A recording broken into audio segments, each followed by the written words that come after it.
El ágora vibra. Las voces se mezclan en una sinfonía de deseos, opiniones y temores.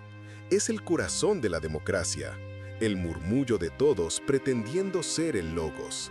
Y sin embargo, Sócrates camina entre ellos como una sombra que pregunta, no para imponer, sino para revelar la ignorancia que florece donde todos creen saber. En cada plaza donde reina la multitud, la filosofía es percibida como una amenaza. El pueblo quiere certezas, no abismos. Quiere líderes que hablen claro, no sabios que respondan con preguntas. El filósofo, en cambio, envenena la comodidad con su duda, destruye la unanimidad con su ironía.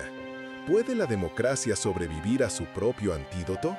Platón temía esa paradoja. Sabía que el gobierno del pueblo podía volverse fácilmente el gobierno de la masa, donde la verdad muere bajo los aplausos. Pero también comprendía que sin el diálogo, sin la tensión del pensamiento, la polis se convierte en una caverna iluminada solo por las sombras del consenso. La democracia es un jardín abierto, la filosofía la semilla que desordena su tierra. En nombre de la libertad, todos hablan, pero solo algunos escuchan. En nombre de la igualdad, todos votan, pero pocos piensan. Y cuando el filósofo intenta recordarles que el pensamiento es más exigente que el deseo, el pueblo lo condena por insolente. Así fue con Sócrates, así es aún. El veneno que le ofrecieron no fue solo cicuta, fue en rechazo colectivo a la verdad incómoda. Cada época mezcla su propia copa. Hoy, en el siglo de la información, bebemos otra cicuta, la del ruido, la del exceso de opinión. Todos filósofos, ninguno sabio. Nietzsche diría que la democracia es la institucionalización del rebaño, una moral de la cantidad disfrazada de virtud. Pero también advertiría que sin esa masa, el individuo no puede renacer. Es el conflicto lo que crea al espíritu libre. La democracia es el escenario donde el filósofo muere y renace 1000 veces, cada vez que su palabra hiere la sensibilidad del poder. Y ahí está el veneno. La filosofía no puede vivir sin libertad, pero la libertad no soporta demasiado pensamiento. Entre ambos surge la tensión sagrada que define la historia humana. El filósofo no odia la democracia, la interroga. El pueblo no odia la filosofía, la teme, porque sabe en lo más profundo que cada pregunta verdadera amenaza con desmantelar su identidad. Pensar es morir un poco, y la democracia, como cualquier organismo vivo, teme a la muerte. ¿Puede existir una democracia madura sin matar al filósofo dentro de sí? ¿O toda democracia está condenada a envenenar su conciencia para sobrevivir? El hombre moderno camina con un teléfono en la mano, creyendo portar un oráculo. La plaza de Atenas se ha transformado en una red infinita de pantallas, donde cada ciudadano se siente libre porque puede hablar, aunque ya nadie escucha. La democracia digital es la nueva caverna. Las sombras se proyectan en alta definición, pero la verdad sigue siendo invisible. Platón observaba con terror cómo la multitud confundía la opinión con la sabiduría. Hoy, ese terror se ha multiplicado. Ya no hay un solo ágora, sino millones de pequeñas cavernas donde cada uno es prisionero de su propio reflejo. La voz del pueblo es la voz de Dios, decimos, pero ¿y si esa voz está dormida, anestesiada por el eco de sí misma? El filósofo, ese perturbador de sueños, se atreve a gritar dentro de la cueva digital. Pregunta, duda, provoca, pero la multitud, incapaz de soportar la incomodidad, lo silencia con la furia del consenso. En nombre de la tolerancia lo cancelan, en nombre de la libertad lo censuran. La cicuta del siglo XXI es el algoritmo. No mata el cuerpo, mata la atención. Jung habría dicho que la democracia, sin conciencia individual, se convierte en una masa poseída por su sombra. Cuanto más predica la igualdad, más oculta su deseo de uniformidad. Cuanto más proclama libertad, más teme la diferencia. Y el filósofo, espejo cruel de esa hipocresía, se convierte en el enemigo natural del sistema que dice amar la verdad. Pero hay un veneno más sutil. La democracia transforma al pensamiento en espectáculo. El filósofo ya no dialoga, performa. La verdad se mide en likes, la duda en tendencias. Sócrates ya no necesita cicuta, bastan unos minutos de desprestigio viral para que beba su muerte simbólica. ¿Quién puede buscar la verdad cuando la recompensa está en ser aplaudido por mentir bellamente? Sin embargo, algo indestructible permanece. En cada sociedad hay almas que no se contentan con sombras. Escuchan una voz interior, la del Logos eterno, que les recuerda que la libertad sin verdad es apenas una ilusión confortable. Esa minoría invisible sostiene, sin saberlo, la posibilidad de una democracia auténtica, aquella que no teme al pensamiento, sino que lo celebra como su fundamento más puro. Nietzsche lo profetizó. Cuando todos se crean sabios, el espíritu libre nacerá entre los escombros de la igualdad. Quizás el filósofo de hoy no sea el maestro, sino el marginado, no el que domina la palabra, sino el que soporta el silencio. La sabiduría, en tiempos democráticos, consiste en resistir la tentación de hablar como todos. La filosofía es el espejo que muestra a la democracia su rostro desnudo, y ningún rostro soporta tanto realismo. Por eso, cada sociedad construye una máscara: el mito de la opinión libre, la ilusión del consenso, la idolatría de la multitud. Pero debajo de esas máscaras, la verdad sigue ardiendo, esperando a quien tenga el coraje de mirarla sin anestesia. ¿Será posible una democracia que soporte su propio espejo? ¿O el destino de toda libertad humana es asesinar, una y otra vez, a quien la hace pensar? El pueblo grita: «¡Somos libres!», pero la libertad no siempre sabe que lleva grilletes. En la antigüedad, el tirano tenía rostro. Su poder emanaba de la espada. Hoy, el tirano se ha vuelto invisible. Habita en los algoritmos, en las estadísticas, en los discursos bien intencionados. Su poder no oprime, seduce. No impone silencio, lo llena de ruido. La democracia moderna se ha convertido en una religión sin dioses, donde la fe se deposita en la opinión.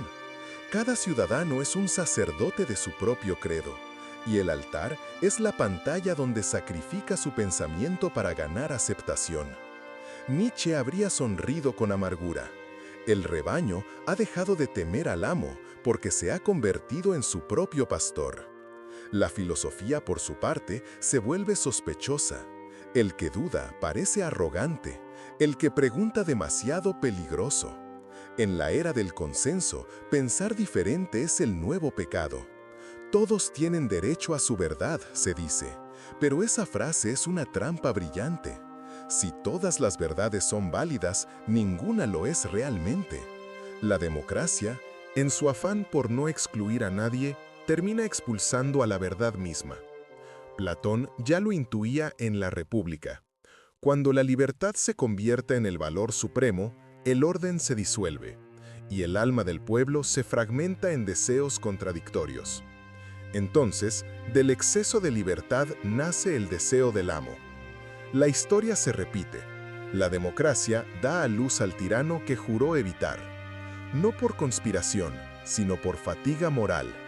El pueblo, cansado de pensar, pide que alguien piense por él. Pero el filósofo no puede obedecer ese mandato. Él es la conciencia que incomoda, la voz que no busca poder sino lucidez. Su deber no es complacer, sino despertar. Y por eso, una y otra vez es expulsado, ridiculizado, crucificado.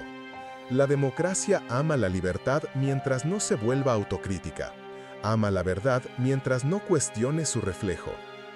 Jung diría que el tirano invisible es la sombra colectiva, la proyección del miedo de la masa a enfrentarse consigo misma. Por eso, necesita distraerse, dividirse, escandalizarse. Así, el mal se esconde en la saturación. Cuando todo se vuelve opinable, lo esencial desaparece. Y sin embargo, el filósofo persiste. No para dominar, sino para recordar. Recordar que la libertad no es gritar, sino escuchar. No es opinar, sino comprender. No es elegir, sino discernir. La verdadera democracia no nace del número, sino del alma despierta. Pero esta afirmación es veneno puro para el espíritu de la época, porque implica responsabilidad, implica introspección, implica silencio, y el silencio, hoy, es el crimen supremo. ¿Podrá la humanidad soportar una libertad que no la entretenga?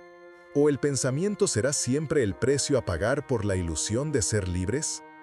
Hay una paradoja oculta en el corazón de la democracia. En su deseo de unir a todos, acaba disolviendo a cada uno.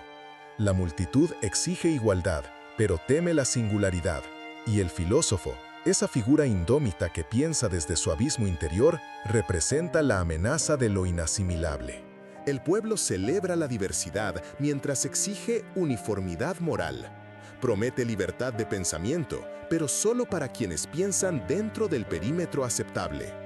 Jung lo llamaría inflación colectiva, cuando el yo se diluye en el arquetipo del grupo y pierde contacto con su centro. Así, el ciudadano moderno ya no piensa, repite, ya no siente, reacciona, ya no elige, imita. La democracia, en su versión más noble, debía ser una sinfonía de diferencias, pero en su versión degenerada se convierte en un coro de voces que gritan lo mismo con pequeñas variaciones. El filósofo, entonces, suena disonante. Su tono irrita porque revela que la armonía colectiva no es música, sino anestesia. Nietzsche lo denunció sin piedad. El individuo ha sido domesticado para servir al rebaño. Y esa domesticación no se logra con látigos, sino con elogios. El ciudadano obediente es el héroe moderno, el pensador libre, el hereje. Pero sin herejía no hay creación, y sin creación, la democracia se convierte en una máquina que repite consignas hasta que su lenguaje pierde significado. El filósofo no odia al pueblo, lo ama demasiado como para mentirle. Su exilio no es voluntario, sino inevitable. Es el precio de ver demasiado claro. Como Prometeo, roba el fuego de los dioses, la luz de la verdad, para entregarlo a los hombres, sabiendo que será castigado por hacerlo. El castigo moderno no es el águila que devora su hígado, sino el desprecio, el olvido, el ridículo. Frankl, el psicólogo del sentido, diría que el hombre democrático ha perdido la trascendencia. Ya no vive para algo, sino por algo. Por comodidad, por aceptación, por rutina. Y sin sentido, la libertad se vuelve insoportable. Entonces busca refugio en la masa, en la tribu ideológica, en la causa que le ahorra el tormento de pensar por sí mismo. Pero la filosofía siempre retorna, como un espectro luminoso que ronda los márgenes del poder. No puede morir, porque representa el impulso más profundo del alma humana, la sed de sentido. Donde haya un ser humano dispuesto a preguntarse ¿por qué?, ahí renace el filósofo, aunque el mundo entero le exija callar. La democracia necesita al filósofo más de lo que imagina, porque solo él recuerda que la libertad no es un derecho automático, sino una conquista diaria del espíritu. Solo él se atreve a decir que sin autoconocimiento, el voto es apenas un reflejo condicionado. Y solo él, con su incómoda lucidez, puede evitar que la multitud se convierta en su propia tiranía.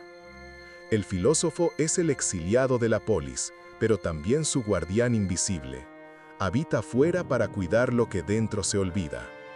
¿Será posible reconciliar el alma colectiva con la conciencia individual?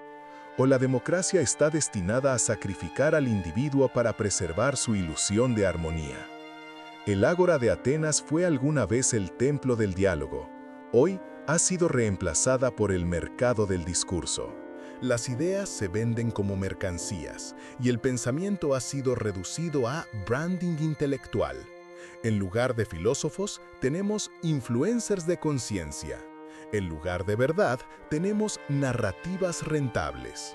La democracia, nacida del ideal de deliberación, se ha rendido ante el dios del entretenimiento.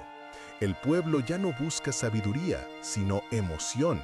No quiere comprender, quiere sentir. Y el filósofo, ese extraño que prefiere la claridad al aplauso, se convierte en un obstáculo para el flujo del consumo simbólico.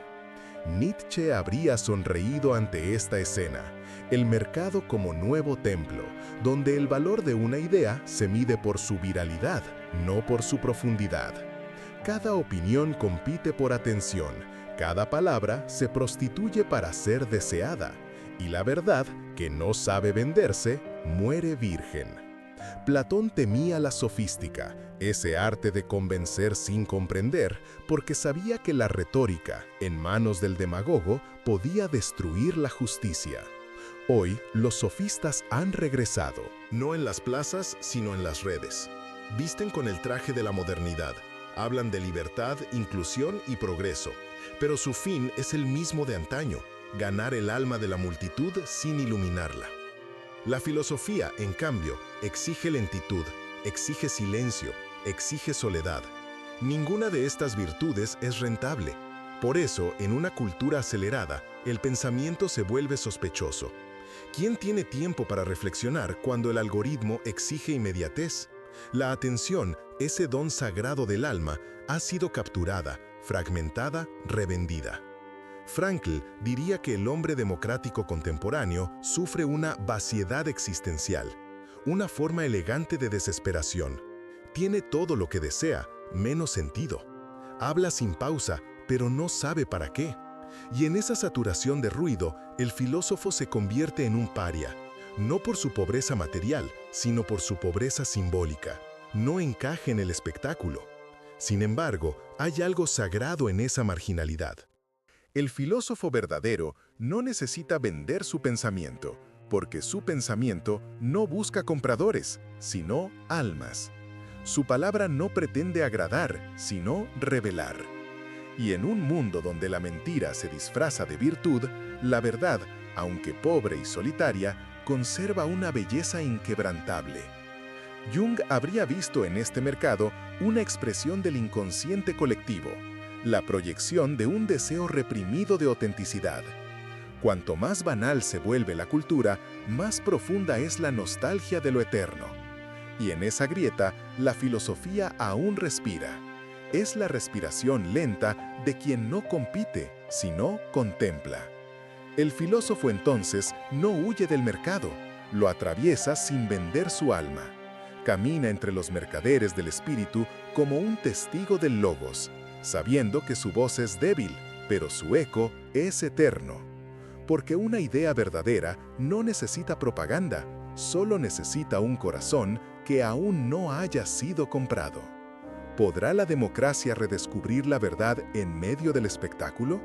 ¿O el mercado devorará incluso aquello que le dio sentido, el alma humana? La palabra libertad se ha convertido en un talismán universal. Todos la pronuncian, pocos la entienden. La democracia la venera como su divinidad suprema, pero cuanto más la invoca, más la profana. Porque la verdadera libertad no se mide por lo que uno puede decir, sino por lo que uno puede pensar sin miedo. El pueblo cree ser libre porque puede elegir, pero elegir no es pensar, es reaccionar. El filósofo observa con inquietud cómo la sociedad moderna confunde la amplitud de opciones con profundidad de conciencia. Jung lo llamaría una libertad exterior, la libertad del gesto, que oculta una esclavitud interior, la del alma condicionada por el miedo a la diferencia. El consenso, ese ideal democrático, se convierte en un suave dictador. Exige conformidad bajo el disfraz de armonía. Nos dice: todos somos libres, pero piensa como todos.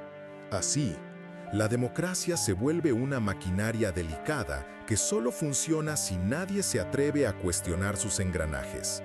Y cuando alguien lo hace, cuando el filósofo pregunta por qué creemos lo que creemos, la masa lo expulsa con el fervor de un organismo que rechaza un cuerpo extraño. Platón veía este peligro con claridad. El pueblo, sin educación del alma, se vuelve fácil presa del sofista. Cambia la sabiduría por la comodidad, la verdad por la aprobación. El filósofo, en cambio, no busca consenso, sino claridad. y esa diferencia lo condena.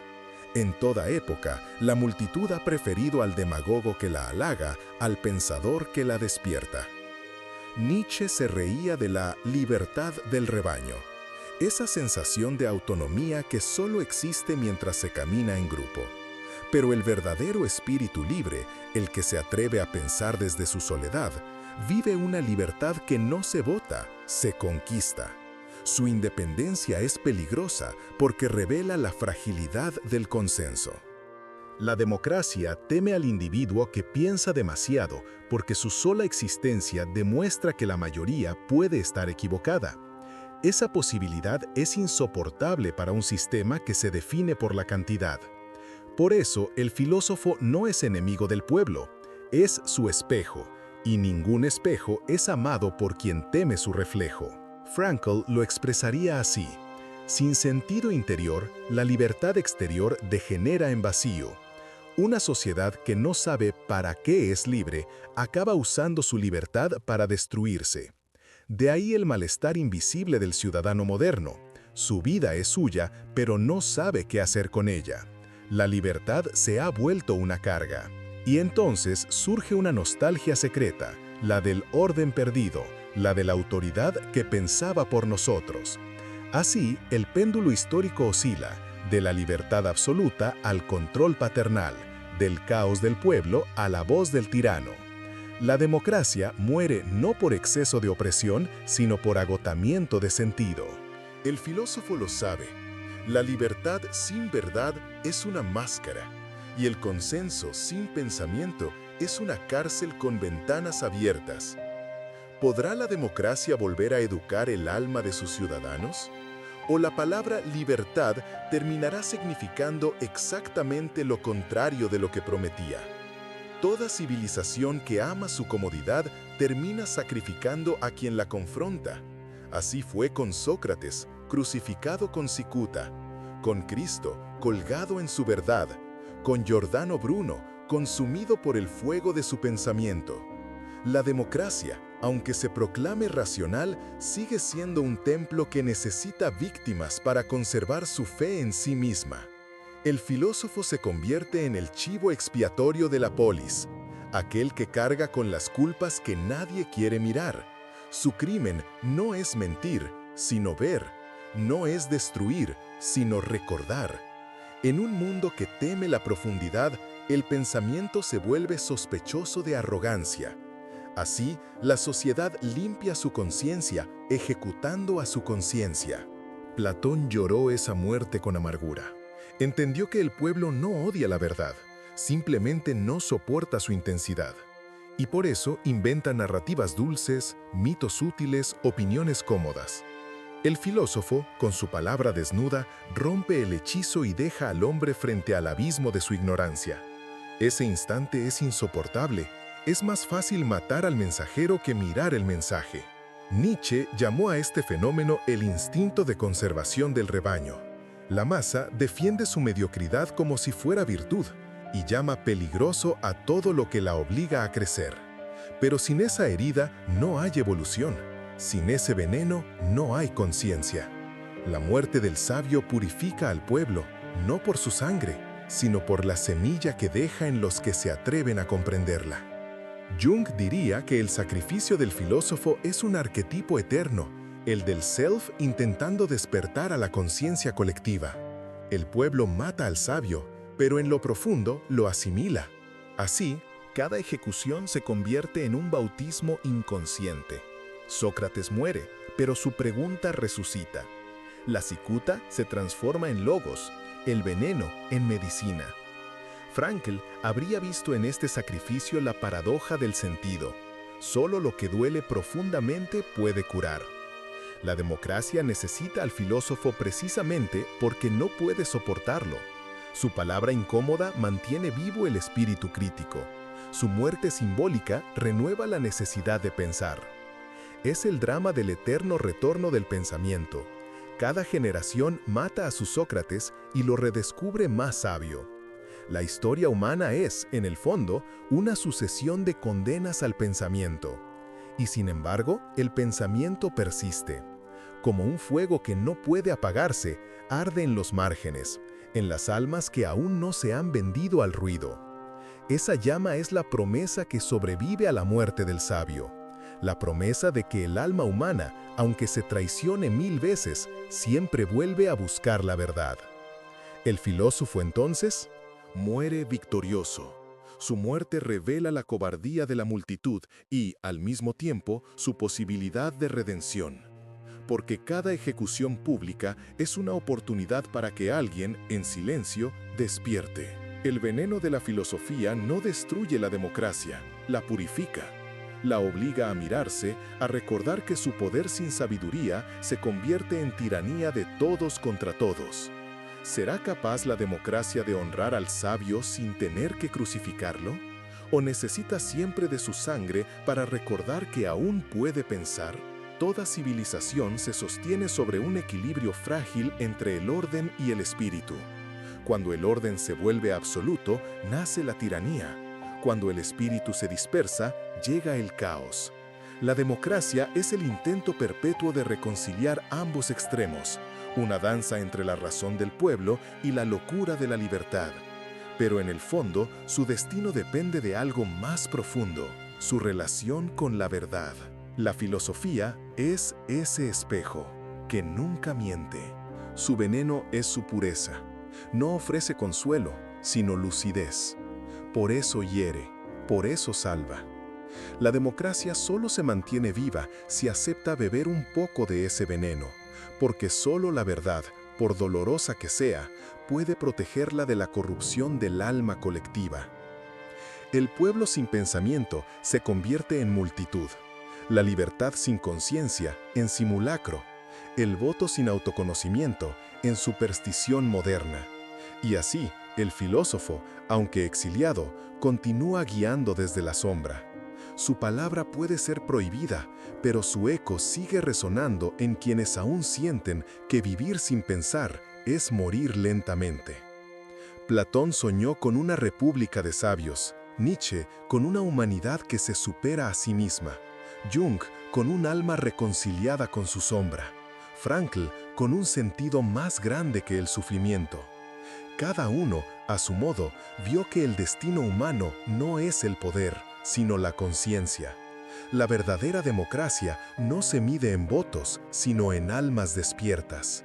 La filosofía, entonces, no es enemiga del pueblo, es su antídoto. Sin ella, la democracia se pudre en demagogia. Con ella, florece como una forma de autoconocimiento colectivo. Cuando el ciudadano comprende que pensar es un acto sagrado, la polis deja de ser un mercado y se convierte nuevamente en un templo. El filósofo no gobierna, pero orienta, no manda, pero inspira, no impone, pero revela. Su tarea no es reformar las leyes, sino el alma que las crea, porque sin alma, toda ley es una máscara, sin verdad, toda libertad es una ficción.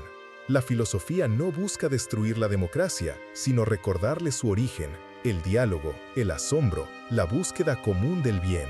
Y quizá ese sea el sentido último del veneno: purificar, no matar, envenenar el alma dormida para que despierte, como la picadura que despierta la sangre.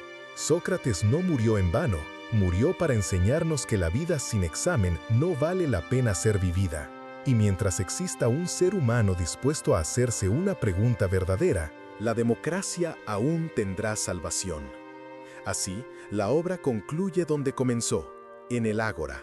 Pero ahora el murmullo ha cambiado. No es solo ruido, es respiración. Entre las voces se levanta una nueva pregunta, silenciosa pero poderosa.